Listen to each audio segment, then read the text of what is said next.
Hey guys, in this video we've got the Losi 22S short course truck, and it's a pretty cool looking little rig. It's 10 scale and it's brushed, so I'm not expecting too much out of it, but the guys at the hobby store tell me this is one that you can take right out to the track and run. They do recommend a tire change to be competitive, but other than that, it's pretty much ready to go. I'm not looking for too much speed out of this being a brush system, but we'll see how that works out. In this video, we're going to get it out of the box, we're going to show you what you get for your money, and then we're going to test it. We'll bring it right back in here and show you what happened, good, bad, or sideways, and then we'll ask our 4 questions. Is it fun? Is it durable? Is it worth the money? And what's the total points here at the channel? This should be pretty cool, guys. Let's get it out of the box.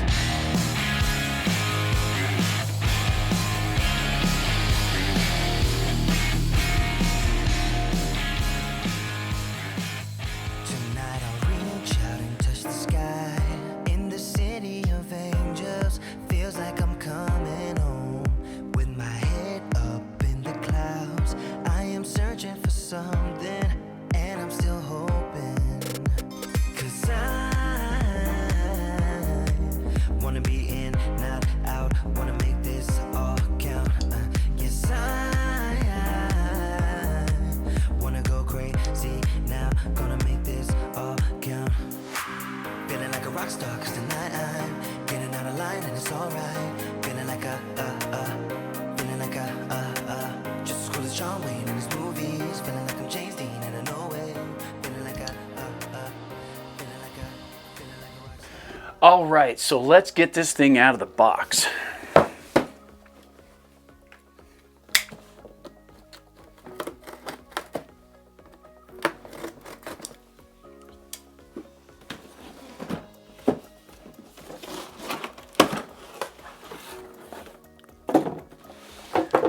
Oh wow, that's a lot bigger than I thought it was going to be.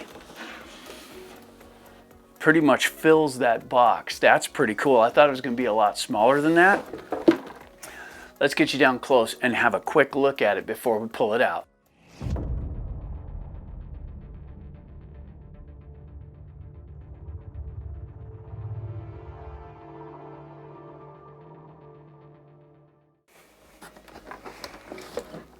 Okay, so we've got what appears to be the radio box, and it came with batteries, so there's 4 AA batteries there for the transmitter.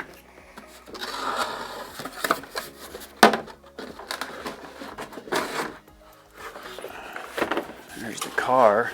No cover on this one, but it's not scratched up, so that's a good thing.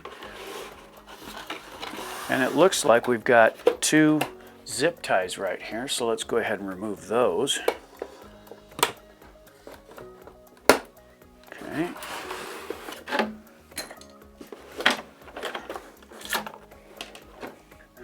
All out of the box. You know, it's nice and light. If it's a race car, that makes sense. I do like the black and white. That, for some reason, that really works for me. Take a look at this. That is a pretty cool looking little short course truck. And I'm still a little shocked at the size. It's full size. That's pretty cool. And it does have metal components with the chassis there. And it looks like we have a battery door at the bottom with hinges. It looks like a pretty cool build. Motors in the back. Tell you what, before we go over the car, let's see what came in the box.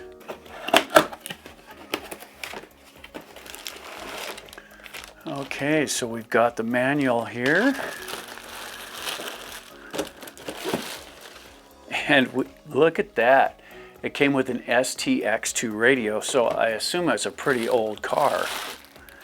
That's all that's in the box. We won't forget the batteries. And if you take a look at the manual here, as far as the packet goes, it's a pretty thin manual. There's not a lot to this car, so that makes sense. With the transmission and all in the back, it'll be pretty simple to work on. It does have some adjustments here for the shock absorbers, an extra pinion, and a pretty straightforward little toolkit. And this is kind of a basic toolkit here, so that makes sense. There is a foam pad right here, and that foam pad is generally to size for the batteries so it'll absorb impact and whatnot. It's got some stickers, and that's about it. As far as manuals go, Losi's usually really good about that, so that's pretty cool.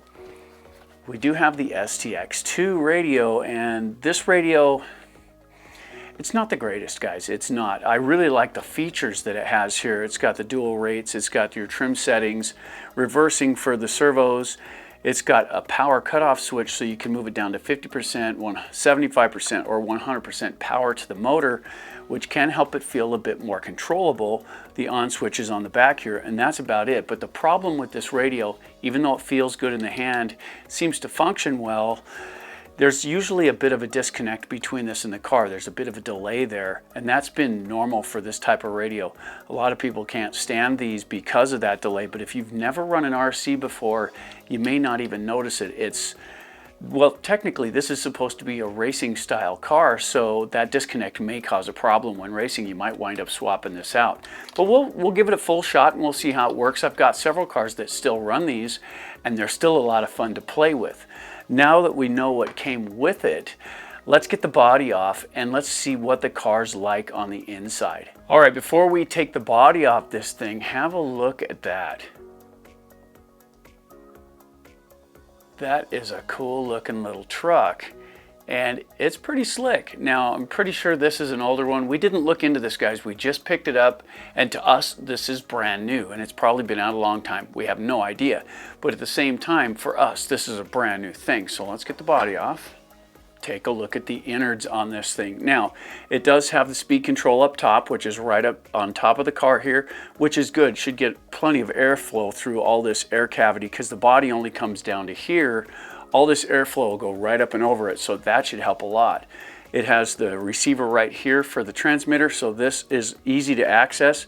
However, this is wide open, so I wouldn't recommend running this in wet conditions unless you get some sort of radio box in there and cover that. I never trust the radios to just handle it like that. They need to be protected at some point because there are open slots right here where moisture can get down into the radio gear, and I just never trust that. If you're gonna run this in wet conditions, get a radio box out of a different style car and put it in there and protect that receiver. Also, up front here, you've got your servo, and that looks like the standard servo that comes with these things. It probably isn't all that powerful. It doesn't have to be. It just needs to be quick. I hope it is. It does have plastic shock towers, plastic shocks. The suspension feels pretty good. Most of these feel really good coming out of the box anyway, but not all. But if you feel this coming across, it does have a nice smooth movement, and it doesn't take a lot of pressure to get that to move. So that should absorb quite a bit of the impact and bumps on the road. That'll be good too. It does have a 550 motor in the back, and you'll notice it's sitting in the rear of the car. And just like most of the race cars that I've participated in, they have the gearbox right in the back here as well, so it hangs the weight off the back. One thing I did notice is, check this out. There's your balance point. It's really well balanced, and if you take a look, the balance point is right in the middle of the battery box, so when you put the battery in it, it shouldn't change the balance of the car. That also is very cool. It does have a slipper back here, and this is in the top, and this is adjustable. This is in the top of the gearbox right here, and it does have a differential in it, and usually these types are ball bearing differentials. I haven't had it apart, so I don't know. Keep in mind, guys, this is first inspection. We haven't had one of these in here, so when we tear it apart, then we'll know more about it. This is just what it looks like straight out of the box. So all in all, I'd say it's a pretty good build. I like it. This would be a good competitor without the short course body on it, but I think this would be a good competitor for the triple XTs we used to race. However, the ones we have all been converted over to brushless, so I think they would eat the lunch of this guy because it's brushed still and it wouldn't have the speed. Still, being two-wheel drive, if you upgrade this to brushless, it's going to have a lot more snort to it, and it'll be a bit more tricky to drive. That's generally how that works. But with some proper tuning and a really good radio, you can manage all of that. That behind us, guys, there's one thing left to do. Let's get a battery in this thing and take it out and test it. Check this out.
All right, so there's the running footage for the 22S from Losi, and this short course truck is two-wheel drive like we talked about, and it's everything I expected it to be. The suspension works really good, and it handles the way you'd expect a two-wheel drive to work. And I do think that the tires, they handle pretty good on asphalt, but they don't do too well in loose material. So if you're running on a track where it's got loose dirt, this isn't going to do very well. If your packed dirt dries out and you get that little light grimy stuff on the top, this is going to have a little trouble controlling with these particular tires on it. However, what you get out of the box is definitely what you'd expect. It's light, it's quick for a brushed system. It actually did pretty well.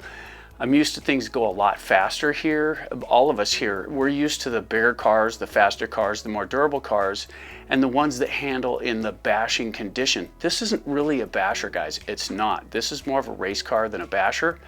But at the same time, we did bash it quite a bit and we didn't break anything, which is important. However, if you're trying to set this up so it controls easier, there's something you need to see here. Now, this is the cover for the slipper assembly. So let's get down in that real quick and show you what that is, and I'll get you an overview of this so you can see it up close. But what it comes down to is right here on the back, and that's right down in here.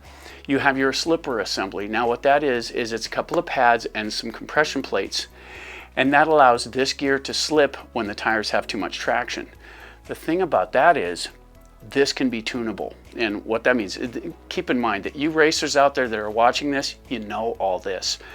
But the people that don't race, the people that are new to this, if this is their first RC, this is geared towards them. So just be patient, I'll get through this really quickly.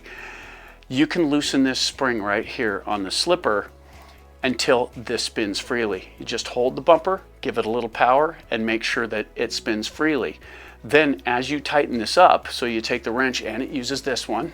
It comes with it, I believe, but this is a standard tire wrench, and this goes with most of the RCs that come out of the box. So this is a standard wheel wrench, just like that. The small end actually fits the slipper, which is very nice. You got the tool that you need right there. So the cool thing is once you loosen that up, sit it on the ground and just hold a finger under it. Don't lift and don't put any pressure down, just hold it. Give it a little throttle and feel it pull, and it will. It'll pull against you a little bit. Tighten it a little more and feel it pull. Don't sit and burn it. Don't want to burn out the slipper, but just do this until it pulls good. If you tighten it too much and it spins the tires, it's too tight. What you want it to do is you want it to take a little of the torque off for the initial punch so it doesn't spin the tires and get all out of control. You want it to slip into it so it doesn't give it too much power, but you maintain your top speed because it doesn't change any of your gearing. It doesn't change any of that. And when this slips a little bit, you actually get a bit more run time because there's less amp draw from the motor to the battery, pulling more amps out of the battery because it spins freer. When you get high traction and pin it, let's say you're running this in grass. I wouldn't really recommend it much, but it did do it just fine. But if you're running this in grass, you're going to get high traction. You're going to notice that your motor heats up more. You're going to notice your speed control getting hot because you're pulling so much amperage out of it because it takes so much more power to turn these when there's a lot of traction. Loosen up the slipper a little bit so it slips a little, doesn't spin the tires. You can figure, after you do this a little bit, you can figure what your maximum pull is for the car when you give it throttle, and that's where you want to run it. If you're getting wild when you're trying to go down the straightaway, back it off a little bit, and that'll help you maintain control. So as far as two-wheel drives go, that's one of the tricks that I learned, and it really does help. If you can control your car coming down the back stretch and into a corner, learn to brake, of course, guys. You got to learn how to set yourself up for the corners.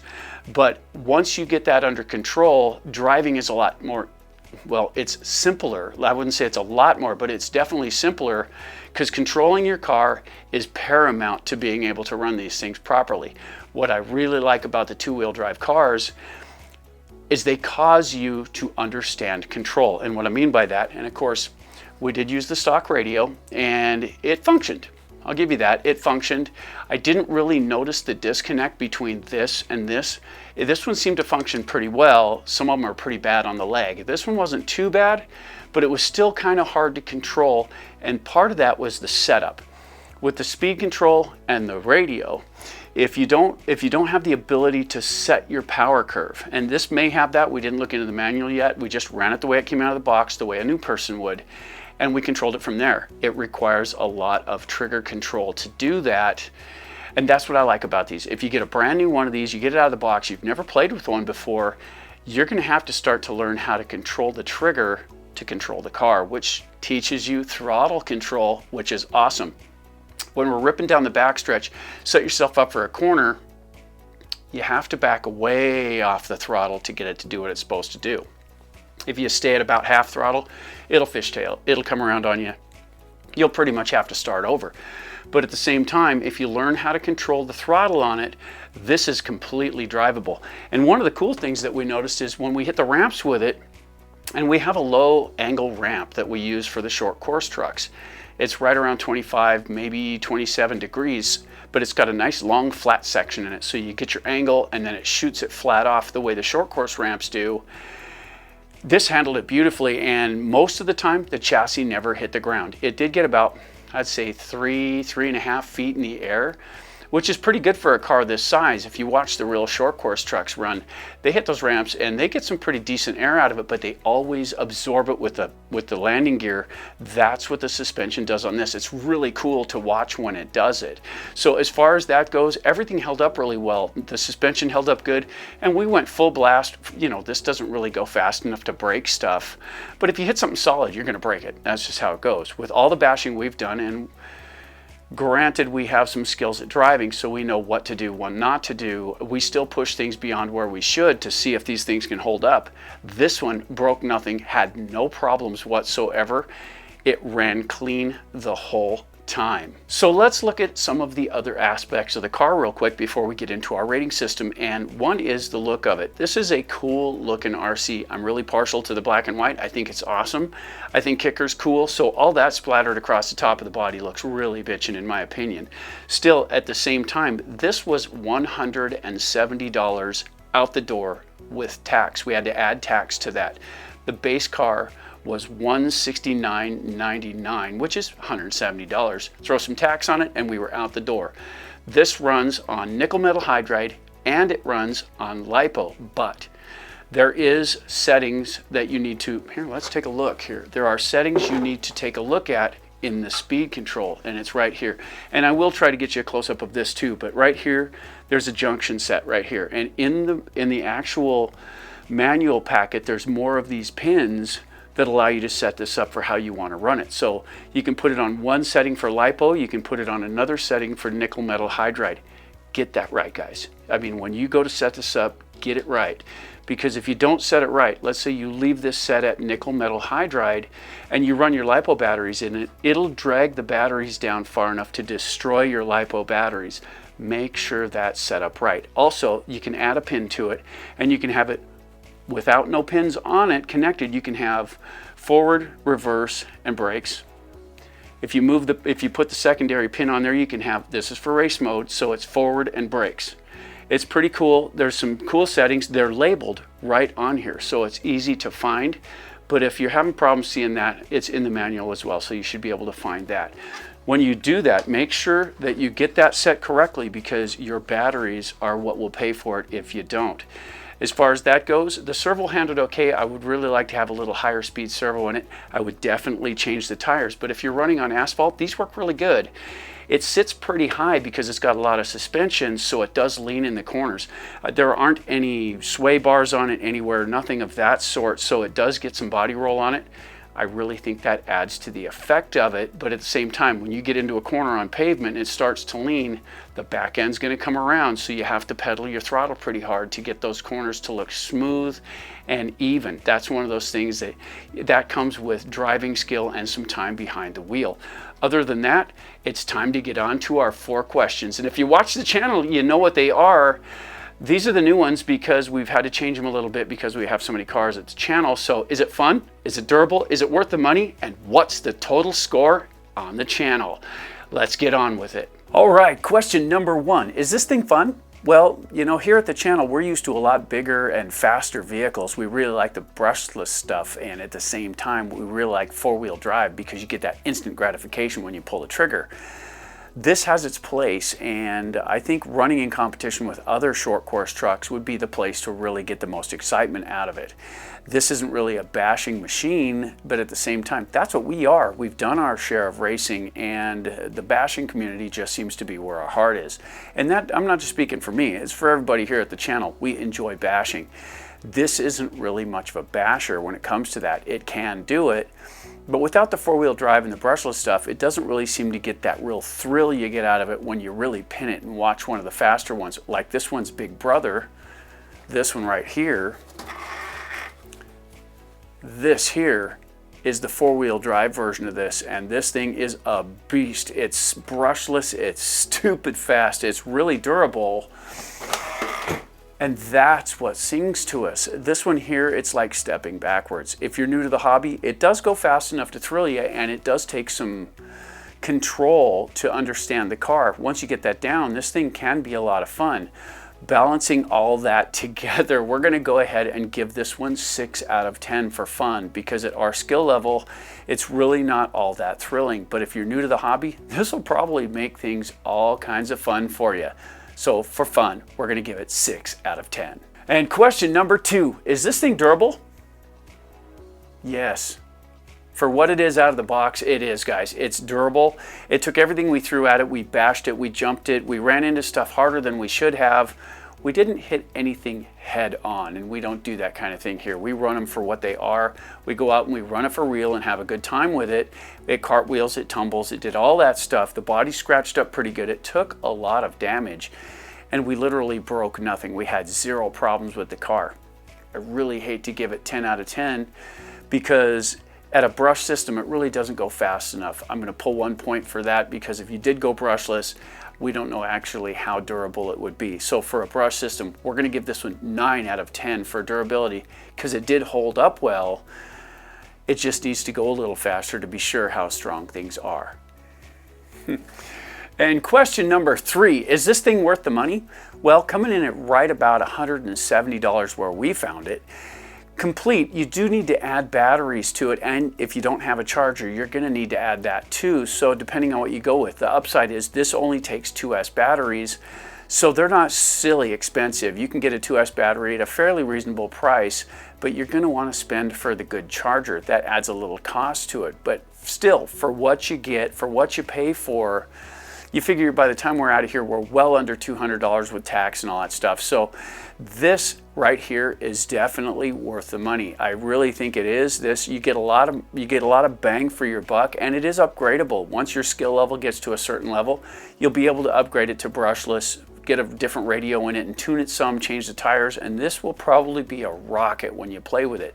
But out of the box, is this worth the money? I'm going to give this one 9 out of 10 for value, because you do get a lot of car for what it is, and if you're new to the hobby, this is an affordable way to get into the hobby and learn control at the same time.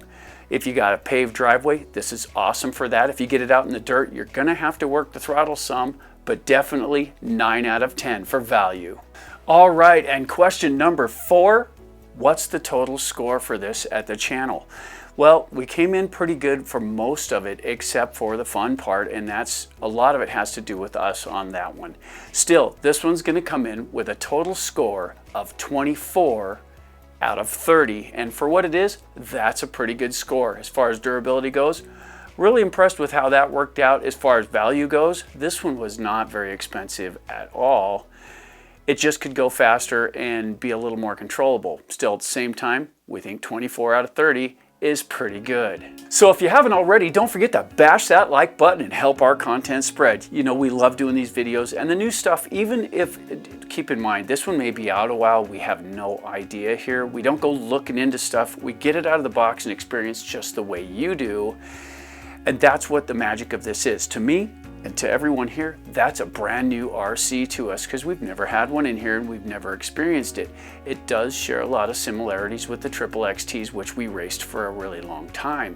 So we were pretty familiar with how things work in it. The all metal gearbox and stuff in it, that's a nice advantage. It does have a decent slipper clutch in it that's adjustable, and the parts are easy to get a hold of. So that's all good stuff too. Since it's a short course truck and not the XXXT style, it's not really fair to compare them. And since we did upgrade all of the triple XT stuff over to brushless, they're a lot faster, and they are still pretty hard to control, but with the right tires and a good radio where you can control your power curve, it makes it a lot easier. If you guys have anything you'd like to add to this video, please feel free to leave it in the comments down below and help others along the way. If somebody's looking into this car and you have something you can add to help them decide yes or no on getting one of these, keep in mind that's what the comments are for. So if you have anything you want to add, please put it in the comments and help others along the way. Hey guys, for AJ Jam Studios, I'm AJ Sam. Keep bashing, guys.